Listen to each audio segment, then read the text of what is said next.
का मत गूंथिए, चाहे महल आपका बने, महल किसी का बने, उसमें मजदूरों का खून होता है। अगर हम उनके खून की कदर, अगर हम उनकी मेहनत की कदर न करें तो वो बहुत बड़ा अन्याय होगा। आपका बहुत बहुत शुक्रिया। लोगों को जगा दो, काफ़ी उम्रा के दरो दीवार हिला दो, जिस खेत से दहकान को मैसर न हो रोज़ी, उस खेत के हर खोशे गुंदुम को जला दो। चेयरमैन साहब, पब्लिक सेक्टर की हालत क्या है मैं आपको अपनी मिसाल से बताता हूँ। 2008 में मैं भी पब्लिक सेक्टर में काम करता था। 14 साल के बाद जब मैंने नौकरी छोड़ी, 2008 से आज 2026 है, और अभी तक कुछ मेरे एरिया वहाँ बकाया है। तो आप उससे अंदाज़ा लगा सकते हैं कि क्या मज़दूर की हालत क्या है। मेरे प्रॉफिट का कहना है कि मज़दूर को मजदूरी जो है वो पसीना आने से पहले दिया जाए, और क्या वजह है कि आज आप मजदूर से उसके स्ट्राइक करने का भी हम हक छीन रहे हैं।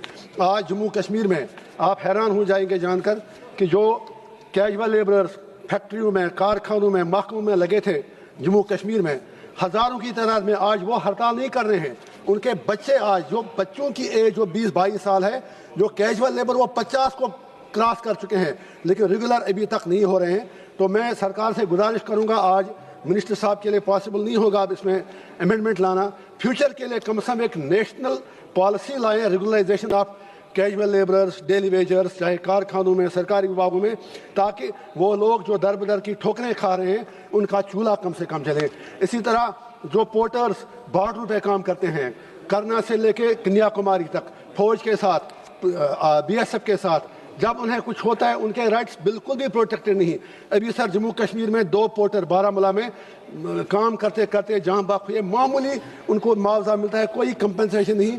तो हम सरकार से गुजारिश करेंगे कि पोर्टर्स जो हैं उनके राइट्स को प्रोटेक्ट करें जो बॉर्डर पर काम करते हैं। इसी तरह से जो अनस्किल्ड लेबर्स हैं उनके राइट्स का भी मिनिमम वेजेस की यहाँ पर बात हो रही है। 350 में क्या आता है, अगर आप यहाँ ही देखेंगे हमारे पार्लियामेंट के अंदर ही, जब हम बाथरूम में जाते हैं तो जो बेचारे वो मुलाजिम लोग वहाँ पर हैं, जितनी बार वो हर MP को सलाम करते हैं उतनी उससे निस्फ तनख्वाह भी उनको नहीं मिलती है।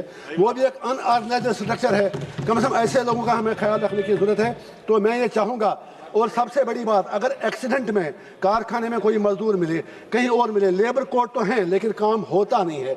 जो आपकी अदालतें हैं, लेबर कोर्ट्स जो आपने डिजिग्नेट किए हैं, स्टेट कमिश्नर लेबर हैं, बाकी लोग हैं, उनको लगता है वो पोस्टिंग उनकी बेकार जगह पर है, वो वहाँ पर टाइम पास के लिए जाते हैं। तो हमारी सरकार से गुजारिश होगी कि जब एक्सीडेंट में किसी मुलाजिम का, किसी मजदूर का, किसी कारकुन की बाजू कटती है, किसी का पाँव कटता है, तो उसको फिर दर बदर की ठोकरें खानी पड़ती हैं।